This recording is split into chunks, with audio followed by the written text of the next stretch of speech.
పోతే బ్రహ్మాండమైన మెజారిటీ తోటి మనకు మీకు అందరికి ఉన్న ఇద్దరు కలిపి దాదాపు 4 లక్షల ఓటర్లు ఎవరైతే ఉన్నారో వాళ్ళందరూ కూడా పెద్ద ఎత్తున మీకు ఆశీర్వాదించి గెలిపిస్తారన్న పూర్తి నమ్మకం నాకున్నది.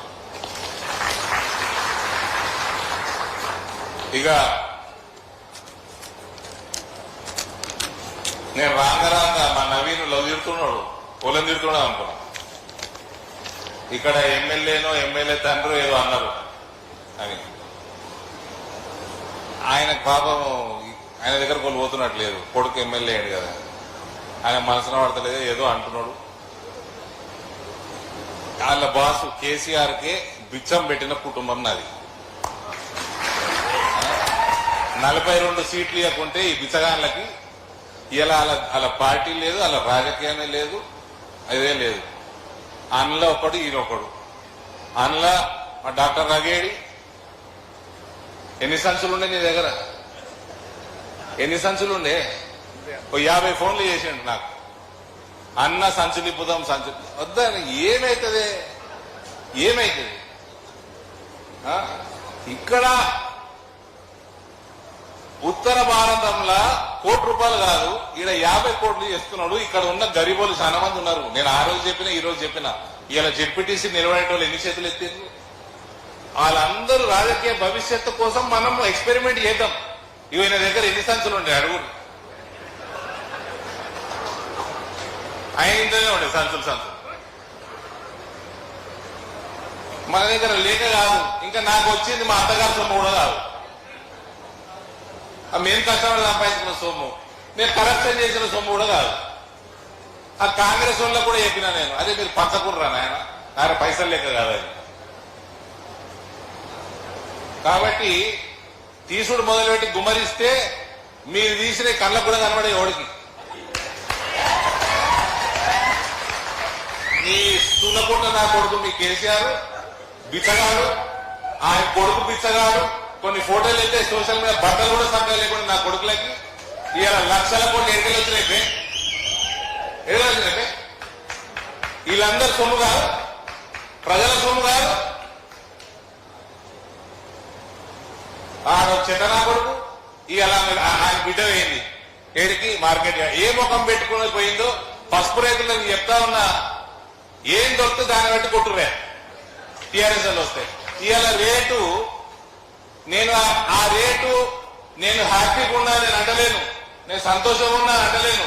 12,500 రేటు ఉన్నది ఇవాళ పసుపు రేటు. ఇవాళ నిన్న 12,500 రేటు, 11,000 నుంచి 12,000 మధ్యలో average rate Nizamabad market yard ఉన్నది. నువ్వు ఎంపీగా ఉన్నప్పుడు నీ అయ్యా ముఖ్యమంత్రి ఉన్నప్పుడు ఏదైనా 5,000 దాటిందా? ఏడదచ్చినప్పుడు ఆడ పుట్టుగా కొట్టి బతికిపోయినాం. రాజకీయంగానే బొందబెట్టినాం. మొగోడు పోయి ఉంటే అప్పుడు చూపిస్తుంటే తడాగా. ఈయనట పోయి 12,500 వస్తున్నది, పైసలు మద్దతు ఇవ్వాలంట. మీ అయ్య ఏం బీకిండు అంటున్నా? మీ అయ్య 10 ఏళ్ళు ముఖ్యమంత్రి ఏం బీకిండు? మీ అయ్యకి సిగ్గుందా? నిన్ను ఇంకా రాజకీయాలు చెప్తున్నాడు. చీ కొట్టినాక ప్రజలు ఇక్కడ నీకు ముఖం లేకుండే ఇక్కడ వచ్చి నిలబడటానికి జైలుంటే నిలబడిన ఉంటే ఎవడొద్దన్నాడు? జైల్లోకి నిలబడలే పెద్ద వాళ్ళు అందరూ.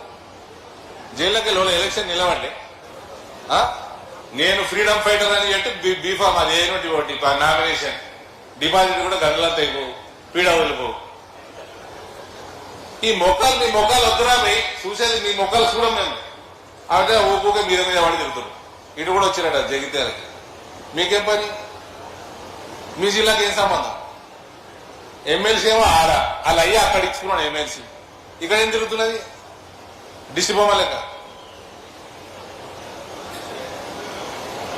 మా చెల్లె డిస్ట్రిక్ట్ ఇచ్చింది, ఆమెనేమో జిల్లాలో డిస్ట్రిక్ట్ ఇస్తున్నారు. తిరుగుతుంది వాళ్ళు డిస్ట్రిక్ట్. ఊరికే నన్ను గెలకూరి బొందబెట్టేసినాం, రాజకీయంగా బొందబెట్టినాం. ఎక్కడికి వెళ్ళైతే మా అయ్య డి శ్రీనివాసు బిచ్చమేస్తే పుట్టింది చూడు మీ పార్టీ, మళ్ళా అదే బిచ్చం గట్టి పట్టిస్తే నేను చెప్తున్నా, మాట్లాడుతున్నా కోర్టులకు వెళ్ళి మళ్ళా అదే బిచ్చం గట్టి పట్టిస్తే రాజకీయంగా మొత్తం పార్టీకి.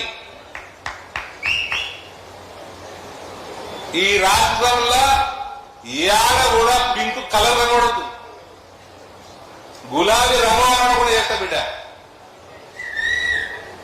చీ కొట్టుకునేటట్టు చేస్తా. ఏందో ఆవిడ ముసలి అడిగినట్టు ఫోటోలు దిగుతాడు, పిలిపించుకుంటాడు ఫామ్ హౌస్ కి. అవునా, నువ్వు ముఖ్యమంత్రి ఉన్నప్పుడు వాడు వస్తే కనిపడ్డా, కలిసినవా ఇలా పిలిపించుకుంటూ ఎందుకు రవి సవరా అన్నదే ఫామ్ హౌస్ వ్యవసాయం చేసుకున్నా. ఇలా పిలిపించుకుంటుండే ఎందుకో, ఈయనోడో ప్రేమతోడు పోయి చూసినట్టు.